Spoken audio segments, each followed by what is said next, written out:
so glad you're here. I'm Justin. And I'm Lisa. And we are the Hancocks together. Ta-da! And you have found your way to the Julian Way on YouTube. And this is really intended to be a collection of stories of my experiences as a man and a pastor living with a disability, and also some moments that should give you a wheelchair eye view on the world and take you places and into situations maybe you haven't encountered before.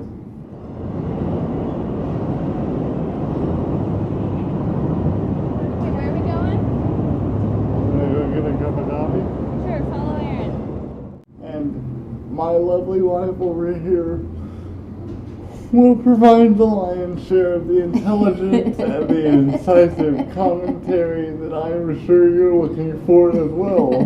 Well, I'm not sure that's completely true. What I do know is every now and then I'll be stepping in and being a part of some of these videos and adventures with Justin, really to try to give a perspective on caregiving and to give a perspective on what it means to be a disabled family, navigating the culture and the world of disability together, doing ministry in it, hopefully having some sarcastic moments and a chance to laugh, but also learning what it means to be in community with the world from our perspective. I think one of the things that's really important about the work of about the Julian Way as a thing, a ministry, is that it doesn't happen without Lisa and I as a couple together, working in a partnership. I know we can often be very sarcastic with one another, a lot of the times based around disability and some of the weird and wacky things that tend to happen around just the physicality of this and the situations we find ourselves in. But this thing called the Julian Way doesn't happen without the two of us and some of the things we've encountered together, and as best friends and as husband and wife. Would you like to say anything about that? I think one of the things that really comes to mind around that for me is early on in our marriage, the fact that Justin got married changed the way the state saw his benefits, and we had to go through a huge rigmarole with paperwork and going down to state and federal offices to sort different confusions about his new status out. And one of the things that really struck us in the midst of it was that these offices in their very environments were so disheartening. They were in some ways dingy or without real color. Everybody had a number and not a name. Everybody felt so heavy. And it was really in the process of actually having someone else to go through that together that I think we started asking the questions of what's happening in our government with people with disabilities, what's happening in our churches, in our schools. There's so many things we are facing together that I had never experienced before, and that Justin had never experienced as, of course, a married couple before. And so we started really asking, what is it that we can do to be with people like us, to be with families, to be with individuals, to be community and support, because all of these things can be so discouraging and can really make you start asking questions about who you are and who God is. And I think we started wanting to say the answers don't necessarily have to be discouraging in and of themselves. There can be something good in the midst of this, and trying to figure out what God is doing there. You know, one of the stories that really brings that home for me is very, very early on in our marriage. I'm talking like weeks into our marriage. I was chatting with a friend of mine at the church I worked at the time, and we were chatting about what the change in marital status was doing to my benefits, and the fact that the Health and Human Service office couldn't give us a straight answer and would give us 2 or 3 answers in one day. And my friend looks at me and goes, you know, a real easy way to solve that is just get divorced and then live together but not married, and it's all taken care of. And he wasn't joking. Yeah. He wasn't malicious about it, but he wasn't joking. And just, at first I went, well, no, of course not. That's obviously not what I want to do. And then probably about 4 hours later, I really started to think about the fact that you could give me that answer with such deep sincerity and wanting to, that the option for divorce was his way of protecting his friend.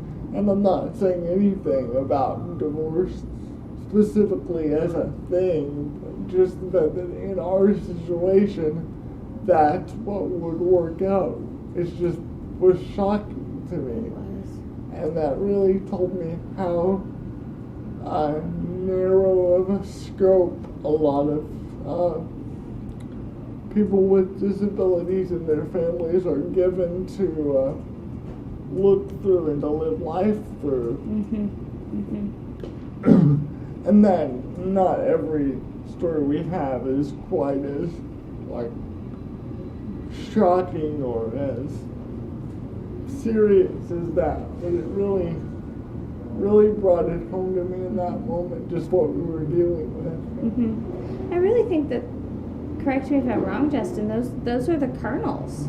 Those are the seeds that really started us searching for what it meant to do this with other people, what it meant to do life together with other people, and what where God might be located in that, where we might be able to be part of bringing life while living life with one another.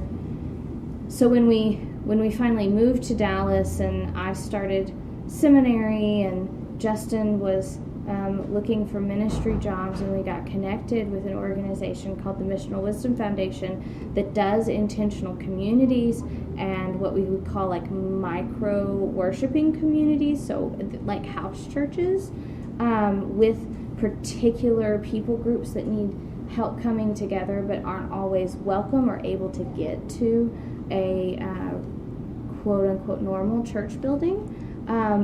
It really started opening this thing that had been growing inside of us to imagine, what would it mean to live in community with persons who are disabled and with persons who are non-disabled, those who live in disabled families. What would it mean for us to physically live life together and to engage in being in the world together through gardening and being in our community and working jobs and offering hospitality to our neighbors. I mean, all of these expressions are ways of us starting to imagine, I think, how those moments and those experiences of isolation and discouragement could actually be the means out of which we start connecting and responding in a way that provides love and hospitality and safety to those who have also had similar experiences. You know, we often joke about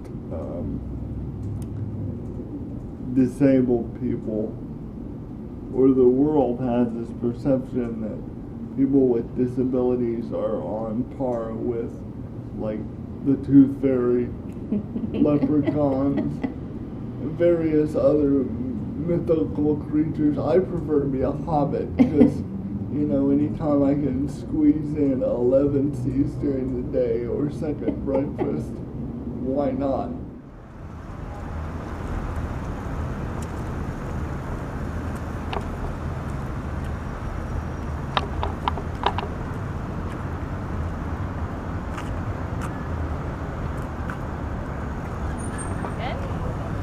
Yep.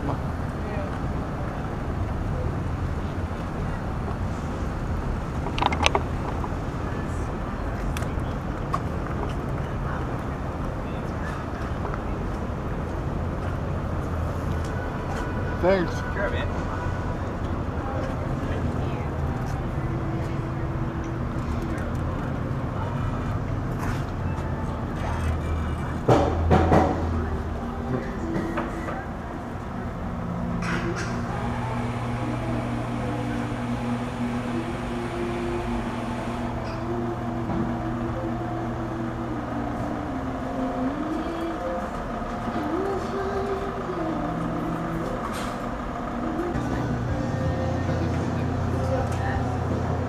Hello. Can I help you guys?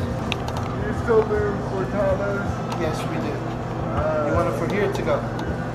For here For here? with a little bit of vanilla Vanilla? and Gotcha. 20. Vanilla's good. Vanilla and Just those with just a vanilla. cortado with vanilla? Yeah. Got it. Anything else? We want 2 of those. 2 of those? Got it. Coming right up.